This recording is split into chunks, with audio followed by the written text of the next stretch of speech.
berikut paparan utama edisi Jumaat 17 Mac.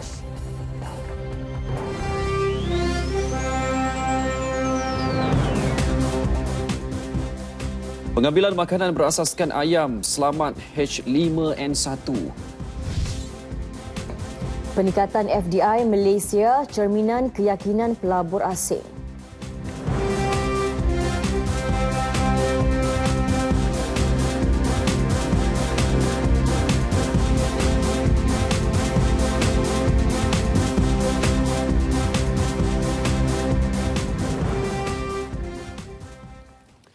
Orang ramai tidak perlu bimbang mengenai tahap keselamatan dalam pengambilan makanan berasaskan ayam di negara ini kerana ia selamat meski berlaku wabak selsema burung H5N1 di Kelantan. Jelas Timbalan Menteri Kesihatan Datuk Seri Dr. Hilmi Yahya, ia selamat dimakan jika dimasak sempurna pada suhu melebihi 70 darjah Celsius. Tambah beliau, setakat ini hasil pemantauan Kementerian Kesihatan KKM mendapati tiada laporan mengenai jangkitan wabak itu pada manusia termasuk di Kelantan. Kita di Malaysia ni kita tak makan mentah, ayam mentah tak makan ya. Jadi kita masak. Jadi maknanya cara kita kendalikan makanan ayam ni, makan ayam ni tak kita masak sampai mendidih ya. Dia tak timbul tak selamat, dia memang selamat makan. Di peringkat Jabat Kesihatan daerah-daerah memang semua turun pergi buat pemantauan.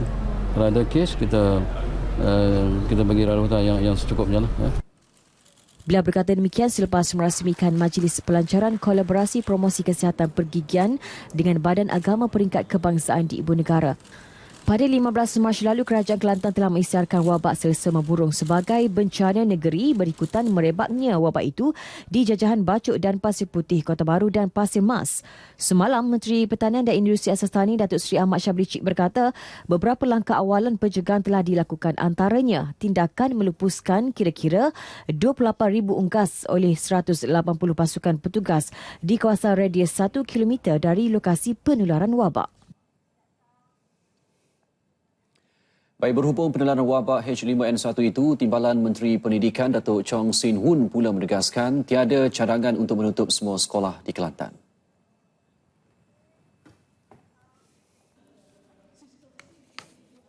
On this issue, we are following the advice from Ministry of Health. Of course, we also encourage parents to monitor their children. If at all you think that they are not fit to come to school, let them rest. So there is no instruction of action like closing down a school. Not up to that, no more. Datuk Chong bercakap kepada media di Menglembu, Perak. Seorang wartawan Guang Ming Daily, Ong Beng Siang, 40 tahun memfailkan saman fitnah terhadap Ketua Menteri Pulau Pinang Lim Guan Eng. Saman dikemukakan selepas Guan Eng gagal mengemukakan pernyataan maaf terhadap Ong selepas tempoh masa diberikan tamat. Lim Guan Eng, adun air putih pada 22 Januari 2017, telah mengeluarkan pernyataan dalam media sosial Facebook bahawa Ong Beng Siang cuba menggulingkan kerajaan negeri Pulau Pinang menerusi tindakannya sebagai seorang pengamal media. Ong mempunyai pengalaman selama 23 tahun sebagai wartawan diwakili Peguam Baljit Singh.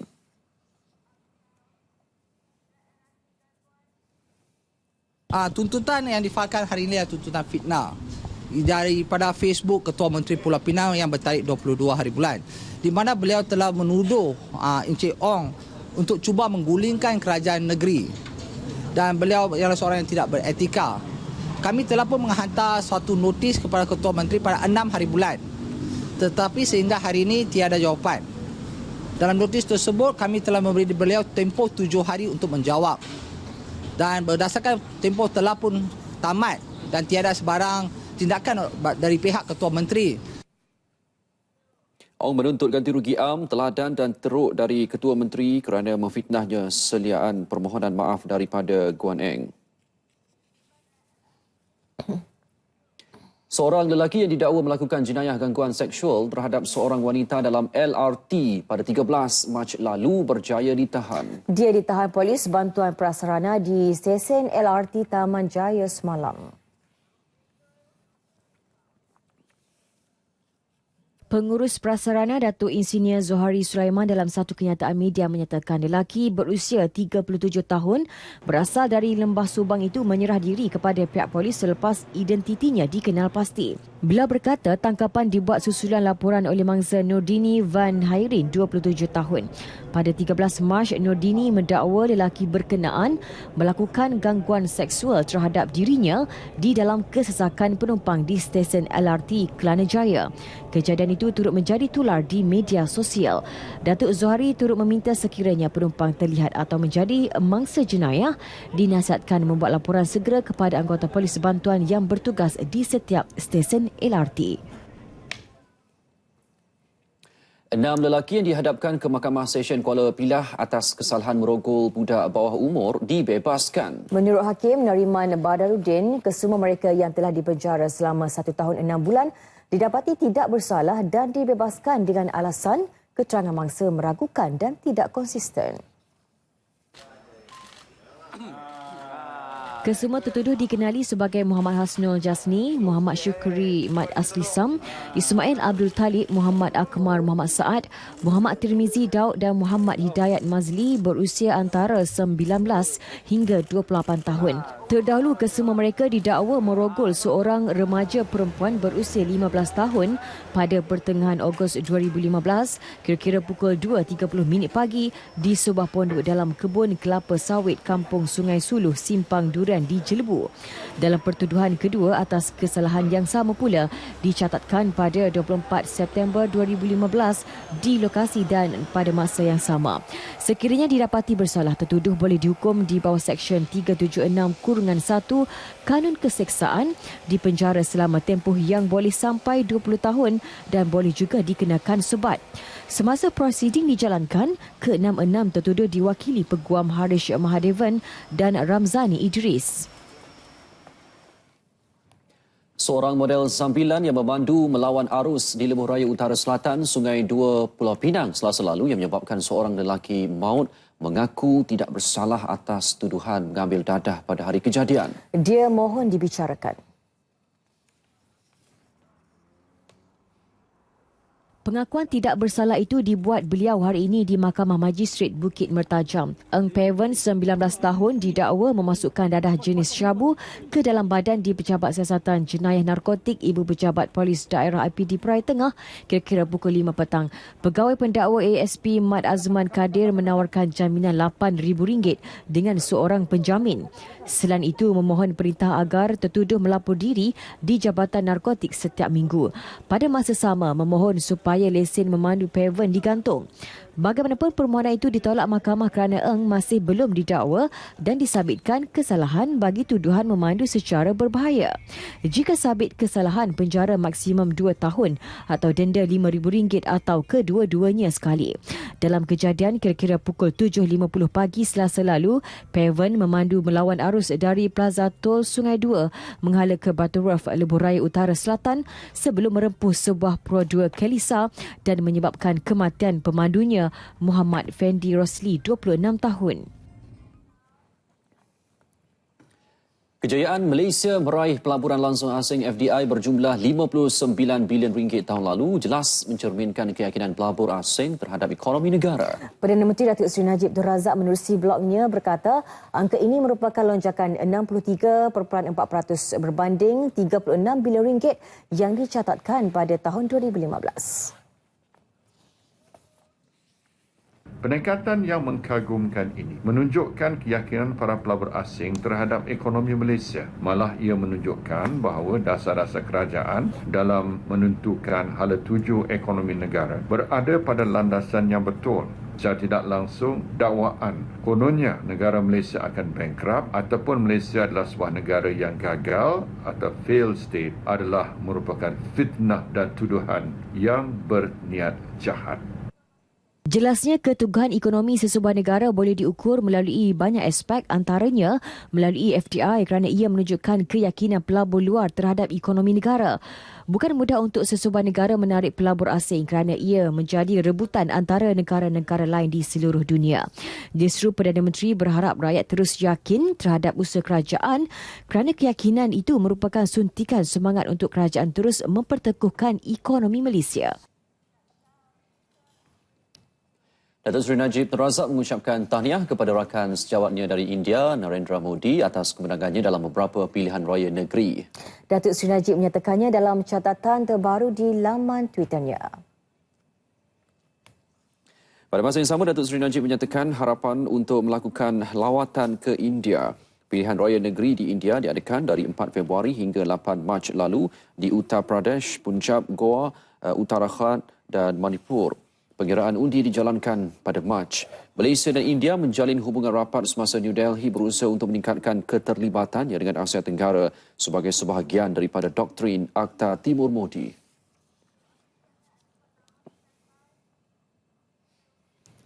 Menteri Luar Datuk Seri Anifah Ahmad mengadakan mesyuarat dua hala dengan Menteri Luar Laos Laik Suzai Komasit di Wisma Putra, Putrajaya.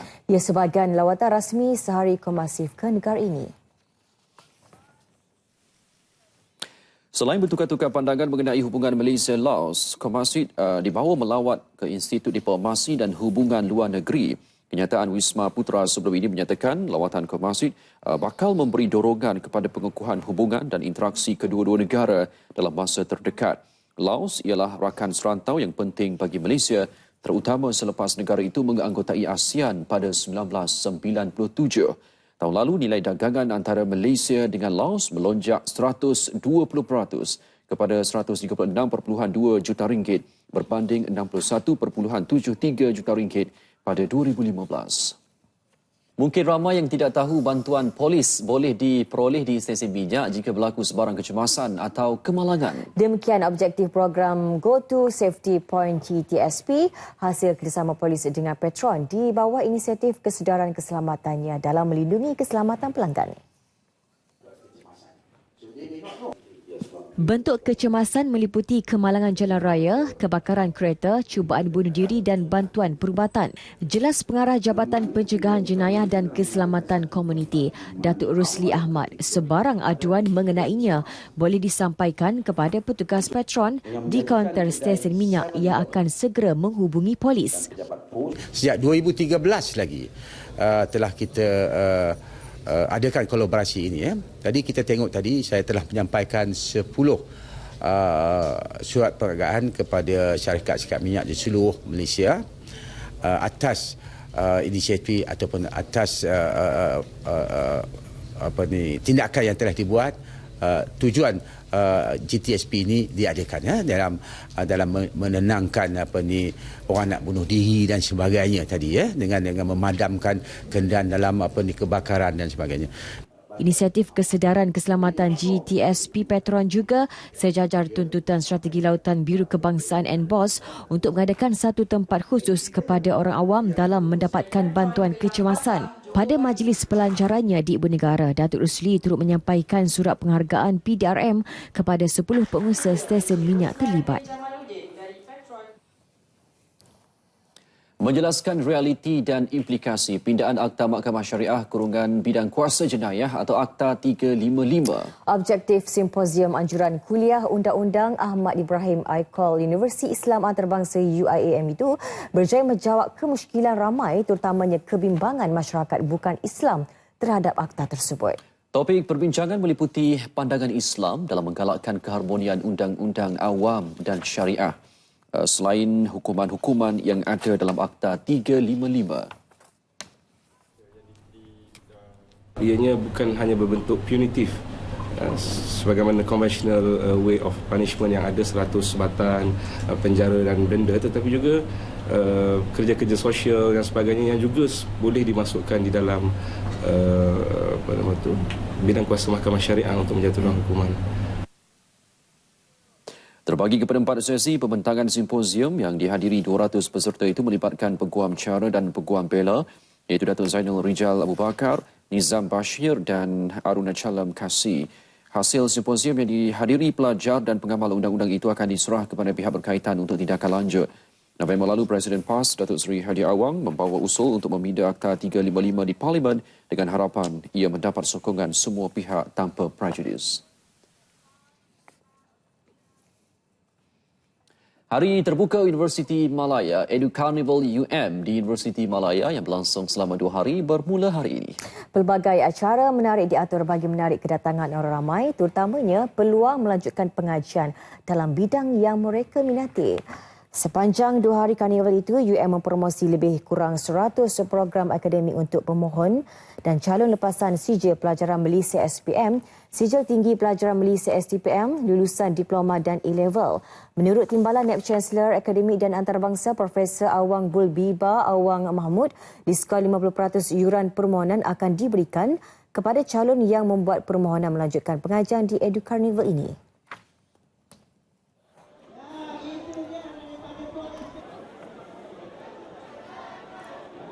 A bit of history about the carnival. This was the old John Masuk UM carnival, and we've been organising this for postgraduate admissions for many years and postgraduate admissions at the last minute. And we have a lot of things that we display in the Dewan Tunku Chancellor of the DTC. Penganjuran karnival ini mampu memberi peluang kepada calon program sarjana muda, sarjana dan kedoktoran PhD. Para pengunjung boleh mendapat khidmat nasihat daripada pensyarah, pegawai dan wakil jabatan berkaitan kursus yang disediakan universiti itu. Mana-mana calon yang layak akan mendapat kelulusan secara terus dan surat tawaran akan diterima pada hari yang sama. Untuk melihat kursus-kursus yang ditawarkan untuk pengajian selepas SPM. Saranan saya kepada lepasan SPM ataupun STPM di luar, datanglah ke Educarnival UM pada hari Sabtu ataupun hari esok kerana terdapat pelbagai aktiviti menarik seperti kami ada sediakan booth. Lepas tu kami ada cheers daripada setiap college.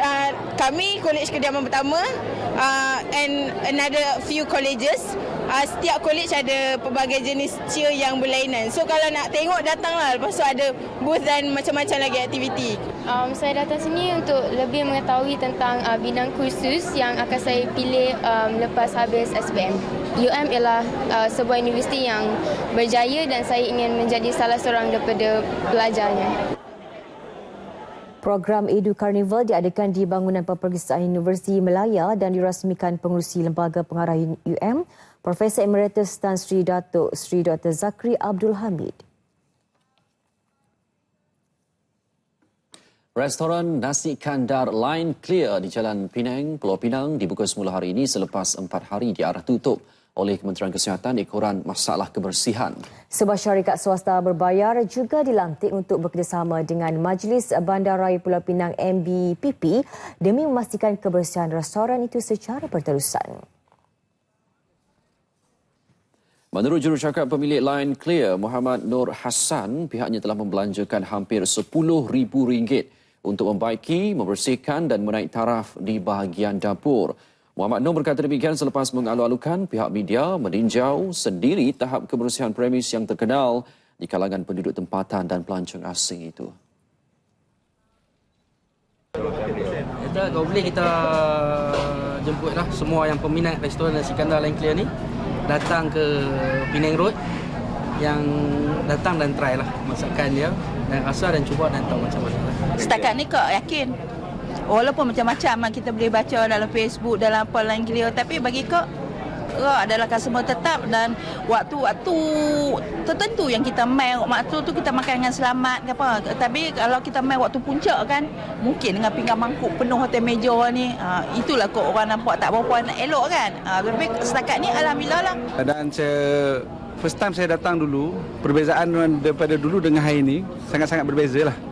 Dulu dari segi kebersihan tu saya tengok dia punya tempat masak, tempat menghidangkan makanan, cara menghidangkan makanan, semua pakai safety.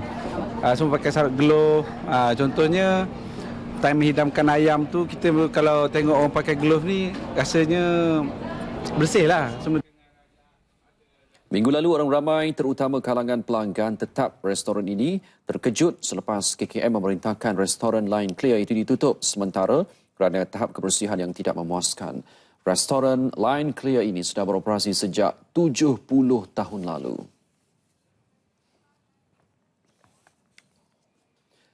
Baik, seterusnya menjelang acara Pameran Udara dan Maritim Antarabangsa Langkawi 5 2017 pada 21 hingga 25 Mac ini.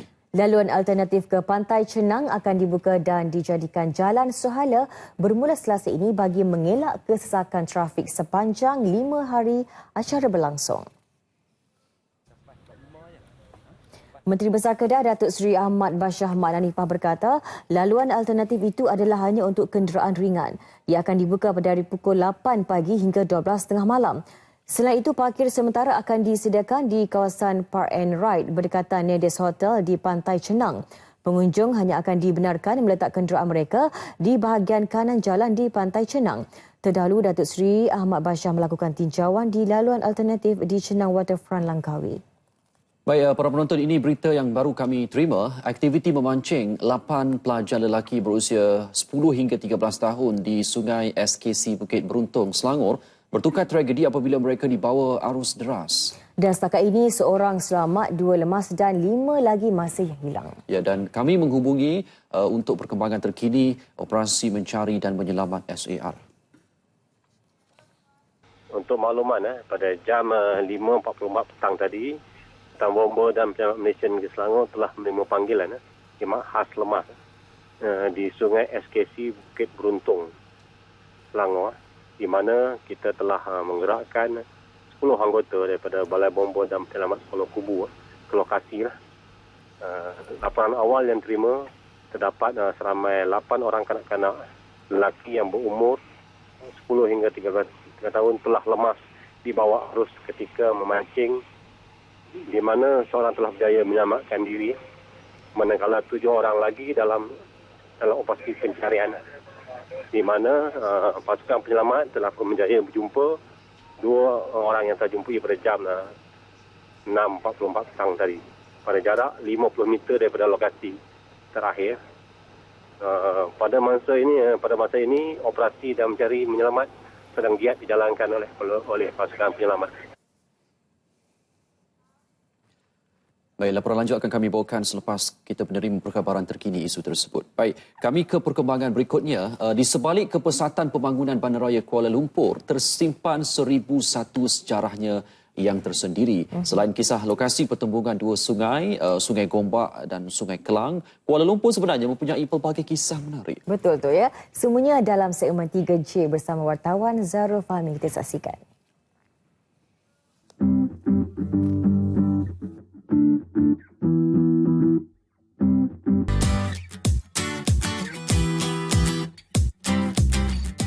Welcome to Kuala Lumpur City Gallery. Dekat sini ada cakap kat saya ada pameran tentang miniature bandar-bandar Kuala Lumpur yang begitu menarik, dan ada lagi beberapa pameran yang boleh saya tengok. Saya nak bawa anda masuk ke dalam.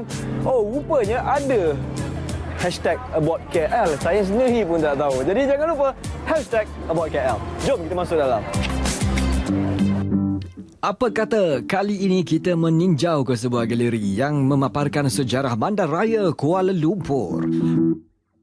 Anda dapat mengetahui sejarah awal Kuala Lumpur melalui foto-foto atau keratan akbar yang dipaparkan di sepanjang dinding tingkat 1 ini. Yang ini anda mesti kena tengok. Pameran Future KL menerusi persembahan menggunakan bangunan miniature. Yang bestnya pameran ini sebab kita dibawa melihat bandaraya berkeluasan 244 km persegi ini dengan kemajuan dimiliki pada masa akan datang.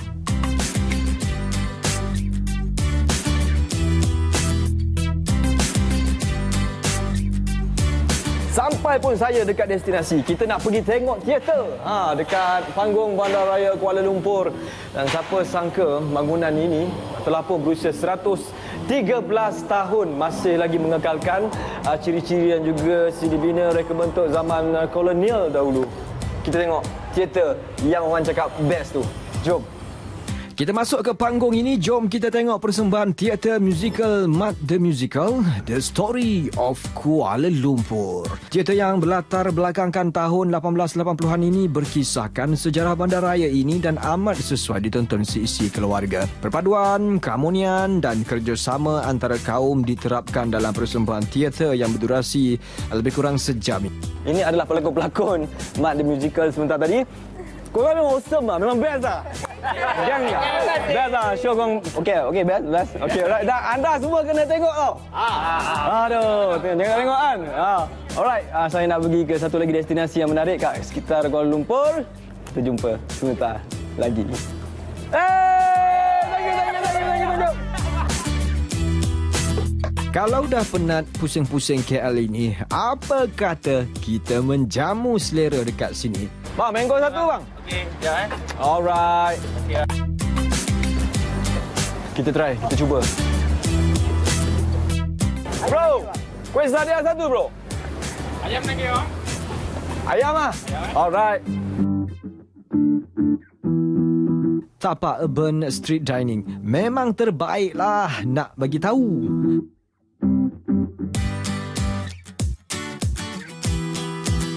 Sambil makan, sambil kita menikmati pemandangan bangunan KLCC, sangat eksklusif.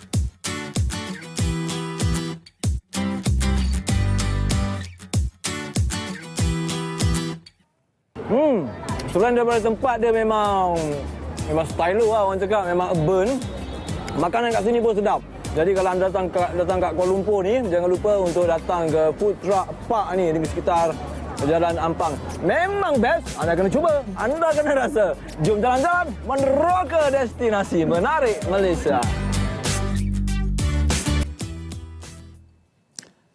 Baik, ini pula perkembangan mengenai musim bunga tekoma atau Sakura Kedah kembali lagi. Ya, bunga berwarna putih dan merah jambu itu mekar berkembang dan menarik perhatian ramai yang menggunakan laluan sepanjang Kuala Kedah. Bunga tekoma atau nama saintifiknya Tabubia rosea banyak ditanam di Kedah dan biasanya mekar pada pertengahan bulan Mac dan awal April setiap tahun. Kecantikan bunga yang jarang ditemui di negara ini menambahkan seri lanskap seolah-olah berada di Jepun atau Korea Selatan. Bunga ini hanya berkembang sekali setahun dan akan gugur dalam tempoh singkat, sekaligus menarik orang ramai untuk mengambil gambar sebagai tanda kenang-kenangan. Mencapai ketinggian lebih 20 kaki, pokok bunga tekoma lazimnya akan mengeluarkan bunga yang lebat sebelum daunnya berguguran. Bunga sakura ini memang menarik dan menjadi daya tarikan pelancong di Kedah lah. Dan saya rasa ia juga patut dijaga dan dipelihara untuk satu untuk menarik pelancong dan kedua yang untuk satu imej kepada Kedah lah. Seronok mata memandang. Orang melawat-melawat pun seronok tengok bunga-bunga, tema bunga. Indah lah. Macam kalau macam pelancong daripada luar kan, tengok tu cantik lah, tertarik lah. Selain di Jalan Kuala Kedah, Majlis Bandaraya Al-Ustar telah mengambil inisiatif menanam pokok tekoma di Taman Jubli Emas dan sekitar Al-Ustar sebagai tarikan baru pengunjung.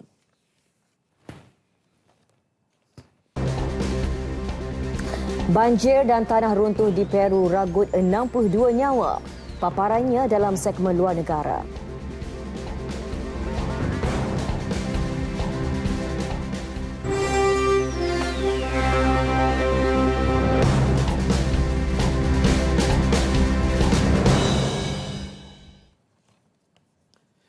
Baik, kita ke perkembangan ekonomi. Ekspor industri teknologi komunikasi dan maklumat ICT tempatan dijangka mengekalkan prestasi sama seperti tahun lalu pada 30.09 bilion ringgit.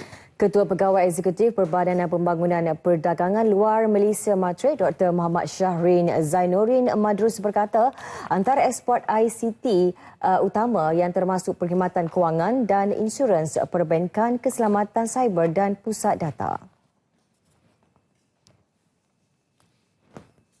ICT and services, definitely there's a lot of push in terms of trying to bring more services and including ICT abroad.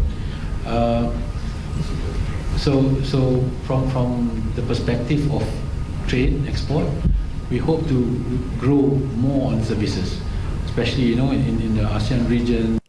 Beliau berkata demikian selepas menyaksikan Majlis Pertukaran Perjanjian Persefahaman MOU antara syarikat tempatan iaitu Infominant Isra Berhad dan TFP Solutions Berhad dengan Islamic Universities of Maldives. Menerusi perjanjian tersebut, Infominant akan menghasilkan sistem pengurusan pendidikan universiti yang dikenali sebagai Go My Campus, manakala TFP mengendalikan sepenuhnya sistem tersebut.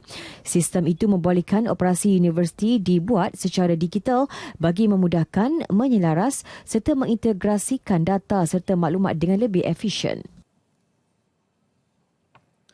McDonald Malaysia memperuntukkan pelaburan bernilai 100 juta ringgit untuk membuka 12 lagi restoran baru dan menaik taraf 35 cawangan sedia ada tahun ini. Pengarah urusannya Azimir Jaafar berkata setakat ini rangkaian global perkhidmatan makanan segera itu mempunyai 260 restoran di seluruh negara. Our business performance last year has been really strong. We had a double-digit growth. We've been ongoing for double-digit growth for second year in a row now, and we expect similarly this year. And we continue to open new restaurants and reinvest in our older restaurants. So we continue to invest in the business for growth. Absolutely. Beliau ditemui selepas pelancaran menu baru ayam goreng McD di Damansara, Selangor. Azmir yakin produk terbaru itu akan memacu angka jualan McDonald Malaysia bagi 2017. Sepanjang beroperasi selama 34 tahun di Malaysia, McDonald telah menerima lebih 13.5 juta pelanggan di seluruh negara. Ligno Biotech Sdn Berhad, sebuah syarikat berstatus Bionexus, menyasarkan untuk mencatat kadar pertumbuhan sekurang-kurangnya 20% pada masa depan. Ketua pegawainya, Eng Zuting, berkata jualan syarikat itu meningkat 4.5 juta ringgit pada tahun 2016 selepas mengikut bimbingan menerusi inisiatif program Bionex. Tambah beliau daripada jumlah 4.5 juta ringgit itu, sebanyak 3.58 juta ringgit diraih daripada pasaran ekspor termasuk China, Jordan, Algeria dan Singapura. Pemangku Ketua Pegawai Eksekutif Bioeconomy Corporation, Tuan Said Agil Said Hashim, yakin Ligno Biotech akan terus mencapai kadar pertumbuhan yang disasarkan. So far, after 1.5 to 2 years of this program, we can see a very positive growth by the Bionex participants. For an example, Ligno Biotech have managed to enter a significant export market, primarily from China, where the export sales have increased in 2016 to 4.55 million. Which is 4 times from what they used to have. 20 syarikat berstatus Bionexus yang berpotensi terutamanya industri kecil dan sederhana IKS yang terbabit dalam sektor produk asli telah dipilih untuk menyertai program Bionex. Antara indeks prestasi utama KPI untuk program Bionex ialah peserta perlu mencapai kadar pertumbuhan tahunan sebanyak 20% bermula tahun 2017 sehingga tahun 2020. They have been able to put through and practice what have been coached onto them, and we saw the outcome that they have increased 275%. The majority of it is coming in from the export market. So this is a success story of one of this Bionex program that has been able to show positive outcomes. Inisiatif Bionex adalah hasil perbincangan antara Bioeconomy Corp dan SME Corp untuk meloncatkan pembangunan 20 syarikat tempatan dalam sektor berasaskan bio. Setakat Disember 2016, Bioeconomy Corporation sedang memupuk 277 syarikat berstatus Bionexus. 53 daripadanya terlibat dalam penemuan dan pengkomersialan produk asli. Rohas Teknik Berhad menyasar meraih nilai perolehan projek bernilai 500 juta ringgit dalam tahun ini dalam bidang pembekalan elektrik, rawatan air dan telekomunikasi. Kumpulan itu yang mula disenaraikan di pasaran utama Bursa Malaysia hari ini sedang membida projek rawatan air di Vietnam. Nilai kontrak dalam tangan Rohas Teknik kini berjumlah 180 juta ringgit yang bertahan untuk tempoh 1.5 tahun. In terms of bidding order books, we are looking at a little bit more than 500 million. So you see, a lot of this bidding process is really subjective, and it depends on market conditions and market competition.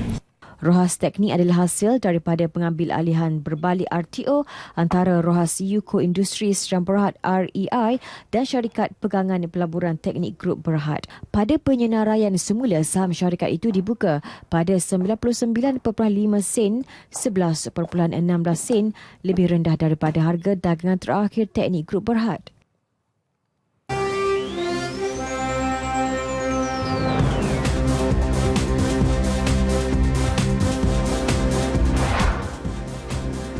Skuad Berhad diundi dalam kumpulan H.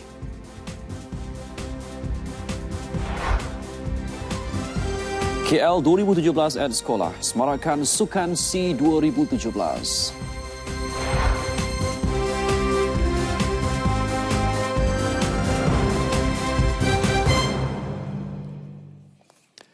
Baik, undian pusingan kelayakan kejuaraan Konfederasi Bola Sepak Asia AFC bawah 23 tahun 2018. 40 negara mengambil bahagian dan skuad negara diundi untuk beraksi dalam kumpulan H bersama-sama Thailand, Mongolia dan Indonesia.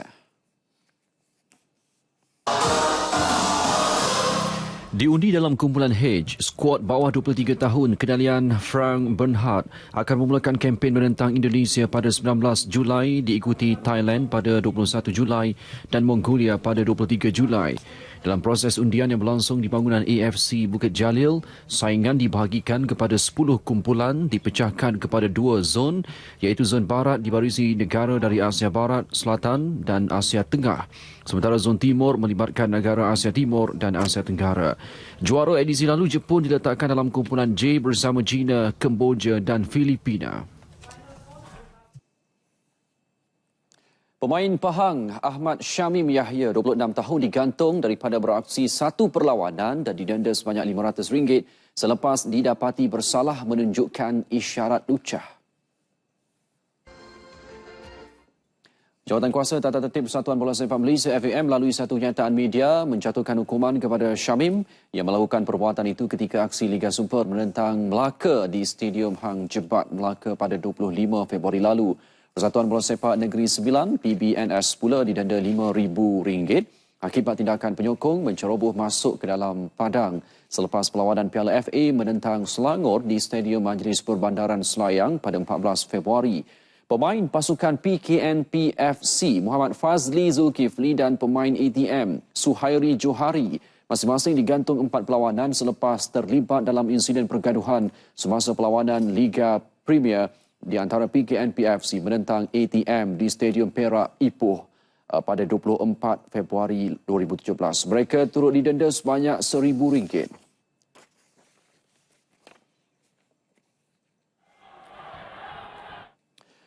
Baik, undian kejohanan badminton Piala Sudirman 2017. Malaysia diundi dalam kumpulan 1C bersama Jepun dan England pada kejohanan yang bakal berlangsung di Gold Coast, Australia pada 21 hingga 28 Mei nanti. Pencapaian terbaik skuad negara adalah kedudukan keempat pada tahun 2009 di Guangzhou, China. Manakala juara bertahan dan juara 10 kali, China diundi dalam kumpulan 1A bersama Thailand dan Hong Kong. Korea Selatan yang tewas kepada Jepun pada separuh akhir 2015 diundi dalam kumpulan 1B bersama Taiwan dan Rusia. Juara edisi pertama 1989, Indonesia pula diundi dalam kumpulan 1D bersama Denmark dan India. Tuan rumah Australia pula diundi dalam kumpulan 2B bersama Amerika Syarikat, Austria dan Singapura. Dan berikut adalah undian penuh kejohanan badminton Piala Sudirman 2017.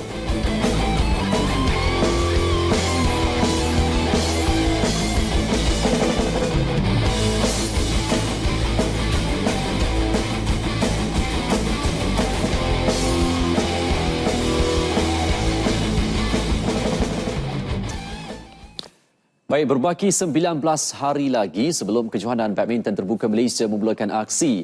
Namun, tiket perlawanan separuh akhir dan akhir sudah pun habis terjual.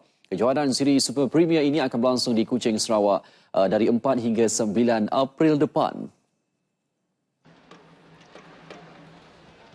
Pengesahan kehadiran juara All England 4 kali Datuk Lee Chong Wei untuk mempertahankan kejuaraan dan mencari gelaran ke-12 kejohanan ini antara faktor utama peminat badminton tidak mahu melepaskan peluang menyaksikan secara dekat aksi pemain nombor 1 dunia itu. Turut mengesahkan penyertaan adalah juara 2015 Chen Long, Lin Dan, pemain muda China Shi Yuqi dan pemain Denmark Jan O Jorgensen. Menteri Muda Belia dan Sukan Sarawak Datuk Abdul Karim Rahman Hamzah menjelaskan peminat masih boleh membeli 500 tiket yang hanya akan dijual di stadium pada hari kejohanan dan tiada bayaran dikenakan pada hari pertama perlawanan. Manakala tiket perlawanan pada 5 hingga 7 April masih boleh dibeli daripada ejen-ejen berdaftar.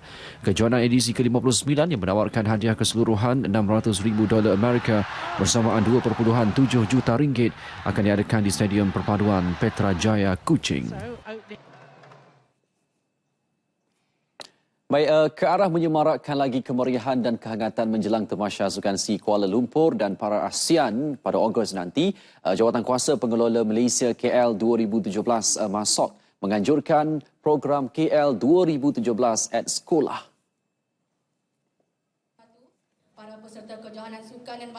Menteri Belia dan Sukan Khairi Jamaluddin memaklumkan 33 sekolah terpilih di seluruh negara dalam program KL 2017 at Sekolah yang telah bermula sejak awal bulan Mac. Sekolah Kebangsaan Toh Tan Dewa Sakti Batang Padang Perak diberi penghormatan selaku sekolah pertama penganjuran program ini pada 2 Mac lalu yang akan berakhir pada 20 Mei depan di SMK Bukit Indah Terengganu. Melalui program seperti ini dapat kita mempromosikan Sukan C, maskot Sukan C, semangat Sukan C dan lebih penting lagi beberapa inisiatif penting yang kita melaksanakan sempena dengan Kuala Lumpur 2017 seperti Green Games, ya, Sukan Tamasya Hijau, di mana kita dapat mengajar pelajar-pelajar sekolah betapa pentingnya untuk menjaga alam sekitar dan juga langkah-langkah yang akan diambil oleh Kuala Lumpur 2017 untuk memastikan bahawa ini menjadi Tamasya Sukan C dan Sukan Para ASEAN pertama yang mesra alam sekitar.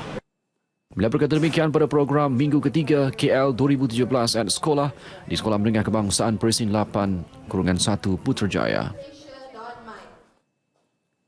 Baik, ini pula perkembangan rugby menjelang Sukan C 2017 Ogos depan. Skuad rugby 7 sebelah kebangsaan yakin mampu muncul juara kumpulan B dan mara ke suku akhir di kejohanan rugby Borneo 7 edisi ke-15 yang akan memulakan aksi esok 18 Mac dan 19 Mac di Padang Eagles Rugby Club ERC, Bandar Utama IGM Sandakan. Ini merupakan salah satu kejohanan persediaan buat skuad negara. Jurulatihnya Muhammad Saizul Hafifi Muhammad Noor berkata ia merupakan julung kali skuad 7 sebelah kebangsaan menyertai kejohanan ini. Beliau menjelaskan kejohanan ini merupakan peluang terbaik untuk menilai kemampuan sebenar setiap pemain menjelang cabaran Sukan C Ogos depan. Persiapan untuk kejohanan ni, kita dah bermula daripada dalam 3 minggu lepas untuk kejohanan ni. Tapi untuk Sukan C kita dah bermula lama dalam tahun lepas. Jadi kita mensasarkan untuk kejohanan Borneo 7 ni kita akan dapat beraksi di pentas suku akhir, dan kalau kita berjaya ke peringkat tersebut kita akan cubalah untuk mencapai prestasi yang lebih baik. InsyaAllah kalau ada kita akan cubalah, mungkin lebih lagi. Selain itu, beliau mahu kejohanan ini dilihat sebagai pendedahan terbaik buat pemainnya beraksi bersama pasukan luar negara. Muhammad Saizul berpendapat pendedahan sebegini amat penting dalam mencapai misi mara ke final acara rugby Sukan C, seterusnya menghadiahkan pingat emas buat negara. Sementara itu, bagi Ketua Pasukan Malaysia Zulkifli Azmi, ketika ini semangat pasukan dan kecergasan beliau serta rakan-rakan di tahap 100% untuk berusaha mencapai sasaran yang ditetapkan. Saya rasa kami dah cukup bersedia dah, sebab kami telah training start dari bulan 11 lagi tahun lepas sampailah sekarang ni. Jadi saya rasa combination tu sudah cukup bagus lah. Bagi saingan lelaki, skuad Malaysia diundi dalam kumpulan B bersama Hong Kong, Dewan Bandaraya Kuala Lumpur DBKL, Sabah Eagles dan Alabang Eagles dari Filipina. Kumpulan A akan menyaksikan saingan pasukan New Zealand, Borneo Eagle, Sri Lanka, pasukan dari Australia, Tribe Sevens, Singapura dan Cobra. Manakala dalam saingan wanita, skuad negara akan beraksi dalam kumpulan B bersama-sama Korea Selatan, Singapura dan pasukan Filipina, Eagles RFC. Sementara kumpulan A terdiri daripada pasukan Thailand, Sri Lanka dan Sabah Eagle. Baik, kita beralih ke kejuaraan silat Asia Tenggara 2017. Hari ketiga kejohanan, kontijen Malaysia cemerlang apabila menyapu 3 emas dalam acara seni. Aksi final seni dimulakan dengan kategori ganda lelaki menerusi pasangan negara Muhammad Taqiyuddin Hamid dan Rosli Muhammad Sharif. Pesilat negara merangkul emas dengan pungutan mata tertinggi 580. Manakala gandingan pesilat Vietnam Vo Quoc Viet Nguyen Quang Tan terpaksa berpuas hati di tempat kedua dengan 565 mata.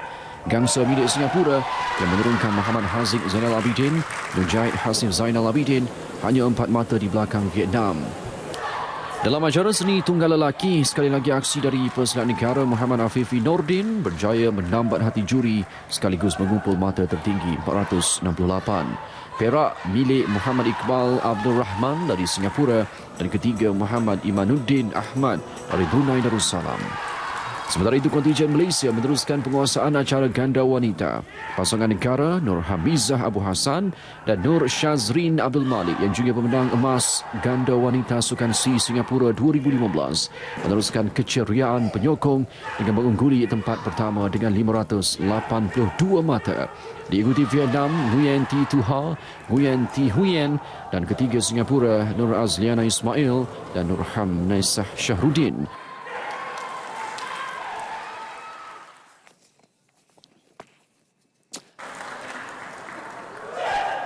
Dalam perkembangan sama, pemenang pingat emas saingan silat seni lelaki tunggal Muhammad Afifi Nordin berazam mahu menghadiahkan pingat emas buat kontijen negara pada Masya Sukan C Ogos depan.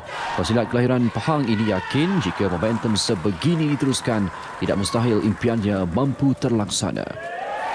Persembah saya pada hari ini, saya akan tingkatkan lagi agar prestasi saya sentiasa di atas, supaya prestasi saya tidak menurunlah, agar kemenangan tu insyaAllah milik saya.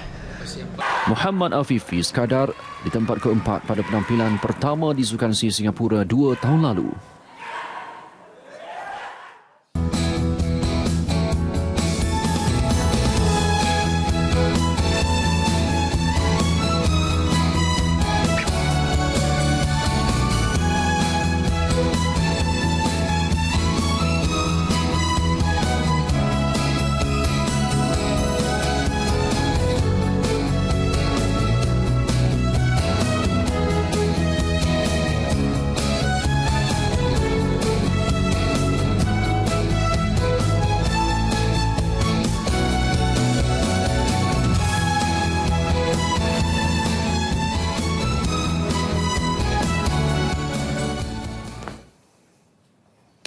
Agensi Angkasa Negara Angkasa menafikan dakwaan peningkatan suhu melampau disebabkan fenomena equinox seperti yang disebarkan melalui aplikasi WhatsApp sebelum ini. Angkasa dalam satu kenyataan berkata equinox pertama diramal berlaku pada 20 Mac ini pukul 6.29 petang apabila matahari akan berada tepat di atas garisan khatulistiwa. Manakala equinox kedua dijangka berlaku pada 4.2 pagi 23 September depan. Fenomena equinox adalah kitaran tahunan sistem matahari yang umumnya berlaku 2 kali setahun iaitu pada Mac dan di September yang merupakan permulaan dan perubahan musim bagi hemisfera utara dan hemisfera selatan. Berikutan fenomena itu seluruh dunia mengalami waktu siang dan malam selama 12 jam. Bagaimanapun, kedudukan Malaysia dan negara yang hampir dengan garisan khatulistiwa tidak akan merasa perubahan waktu siang dan malam seperti yang dialami negara hemisfera utara dan selatan.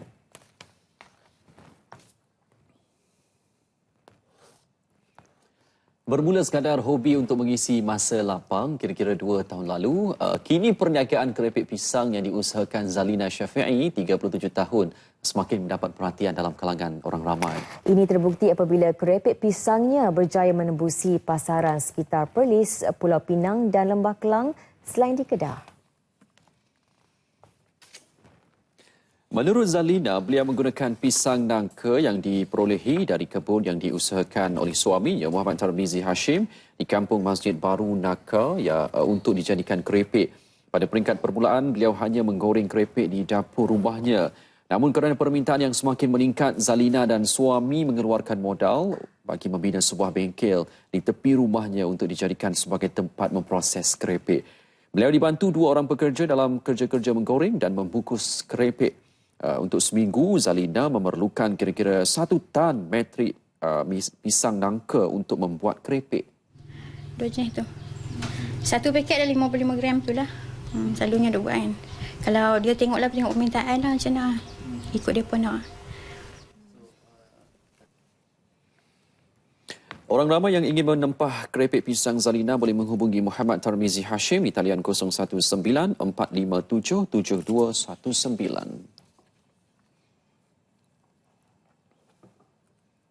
Jalan Tun Sambantan dan Jalan Tugu akan ditutup sekali skala bermula hari ini hingga 31 Julai 2017. Ia bagi memudahkan kerja-kerja pembinaan di Jalan Tugu. Dalam kenyataan hari ini, MMC Gamuda Seram Berhad berkata penutupan jalan itu melibatkan lorong kiri di sebahagian Jalan Tun Sambatan dan 1 lorong di sebahagian Jalan Tugu yang akan ditutup apabila perlu pada bila-bila masa. Bagi Jalan Tun Sambatan, penutupan melibatkan lorong sebelah kiri di kedua-dua arah dan 1 lorong akan dibuka untuk pengguna.